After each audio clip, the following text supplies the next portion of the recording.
अस्सलाम वालेकुम dear friends, उम्मीद है आप सब खैरियत से होंगे। हमारा आज का जो टॉपिक है वो है लॉ ऑफ टॉर्ट का एक important topic, defences and remedies of defamation. सबसे पहली चीज कि हम जो है डिफेंसेस को क्लियर करेंगे और फिर जो है हम रेमेडीज को क्लियर करेंगे कि डिफेमेशन के क्या क्या डिफेंसेस हैं और क्या क्या हमारे पास रेमेडीज अवेल है। अब यहाँ पर सबसे पहले हम ये देखते हैं कि जो हमारे पास डिफेंस, जो वर्ड डिफेंस है, इसकी मीनिंग क्या है? इसकी मीनिंग है मौकुफ। अब देखें, जब भी हम लॉ ऑफ टॉर्ट की बात करते हैं तो टोर्ट क्या है? हमारे पास टोर्ट है एक सिविल रॉन्ग। और सिविल रॉन्ग इट मींस के सिविल रॉन्ग के अंदर हमारे पास दो पार्टीज होती है। एक आती है हमारे पास प्लेंटिफ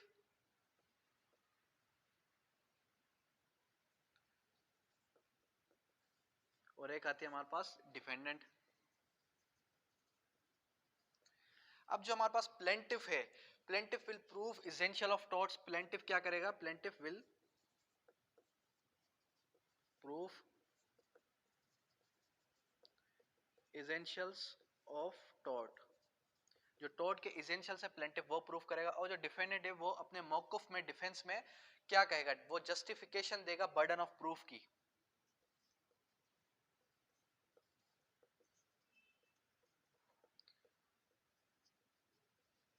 बर्डन ऑफ प्रूफ की, ठीक है। तो हमारे पास जो डिफेंस है, डिफेंस में कौन कौन सी चीजें आती हैं? सबसे पहली चीज जो डिफेंस में आती है वो आती है ट्रुथ। ट्रुथ किस तरीके से?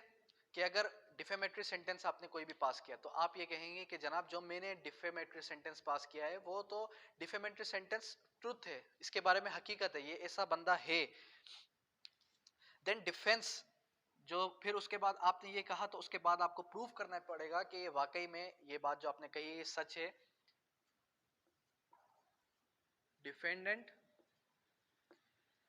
विल प्रूफ, डिफेंडेंट फिर प्रूफ करेगा उसको। दूसरी चीज हमारे पास fair comment. Fair comment means कि आपने जो भी बात कही, इट मींस कि जो भी आपने कमेंट पास किया, जो भी आपने बात कही वो बिल्कुल सच थी।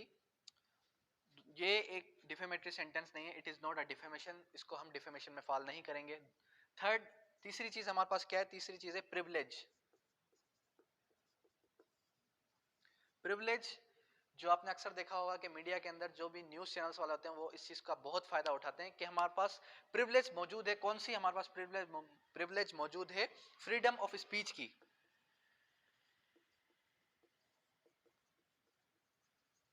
फ्रीडम ऑफ स्पीच की, कि हम जो है किसी को भी कभी भी कुछ भी कह सकते हैं, तो उनको एक प्रिविलेज हासिल है। लेकिन जो स्टेटमेंट दी जाए, statement should be in good faith, वो गुड फेथ में होनी चाहिए। उसके बाद फोर्थ, अपोलॉजीज। अपोलो अपोलोजाइज। अपोलोजाइज किस तरीके से? आपने अक्सर देखा होगा कि किसी के खिलाफ कोई बात कही और उसके बाद अपोलोजाइज पेश कर दी। किसी के खिलाफ कोई भी जो है डिफेमेटरी सेंटेंस पास किया और उसके बाद क्या किया? अखबार में फौरन ही माफीनामा दे दिया कि ये जो मैंने कुछ कहा था वो मैंने गलती से कहा था, या मैंने जो भी कुछ कहा था आपके लिए नहीं कहा था बल्कि किसी और के लिए कहना था, लेकिन गलती से आपको कह दिया था। इट मीन्स कि यहाँ पर सिंपल ही बात ये कि अगर आपको किसी को भी किसी के खिलाफ भी कोई डिफेमेशन करनी है तो आप जो है चार बंदों के बीच में आकर और उसको जो है डिफेम करें और उसके बाद फौरन ही आप अखबार में जाकर दे दें कि जो है मैंने गलती से कर दिया, मैं आपसे माफी माजरत करता हूँ। तो ये भी जो है अपोलोजाइज कर जाएगा, तो फिर जो है ये एक हमारे पास डिफेंस में ये चीज आ जाएगी, ठीक है। उसके बाद जो हमारे पास रेमेडीज हैं, अब जो हमारे पास रेमेडीज हैं वो रेमेडीज कौन कौन सी हैं? अब पहली चीज तो रेमेडीज एक है हमारे पास सिविल में और एक है हमारे पास क्रिमिनल में। अगर हम क्रिमिनल में देखें तो अंडर पीपीसी हमारे पास डिफेमेशन मौजूद है, और अगर सिविल में अगर हम जाएं तो सिविल में हमारे पास क्या है? कंपनसेशन।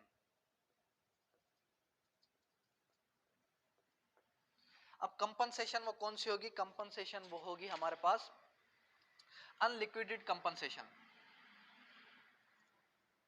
अनलिक्विडेड कंपनसेशन, अनलिक्विडेड कंपनसेशन मींस के जब आप किसी के खिलाफ डिफेमेटरी सेंटेंस पास करेंगे, जब आप जो है किसी के खिलाफ डिफेमेशन का एक्ट करेंगे, तो फिर जो है ये देखा जाएगा, सिचुएशन को देखा जाएगा और ये देखा जाएगा कि जिसके खिलाफ आप डिफेमेशन कर रहे हैं तो वो शख्स हैसियत क्या रखता है माशरे के अंदर। अगर वो एक जो है नॉर्मल पर्सन है, अगर एक वो मिडिल क्लास फैमिली से बिलोंग करता है, डेट मीन्स के फिर जो है अमाउंट कम, उसकी जो कंपनसेशन अमाउंट है वो कम। लेकिन अगर वो एक जो है बहुत ही मोजिज शख्स है और जो है वो बहुत ही एक रिच फैमिली से बिलोंग करता है, तो फिर जो कंपनसेशन है वो जो है बढ़ जाएगी, बिलियंस में मिलियंस में चली जाएगी।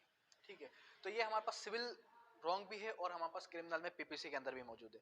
तो होपफुली आपको समझ में आ चुका होगा आज का lecture. Thank you that's all.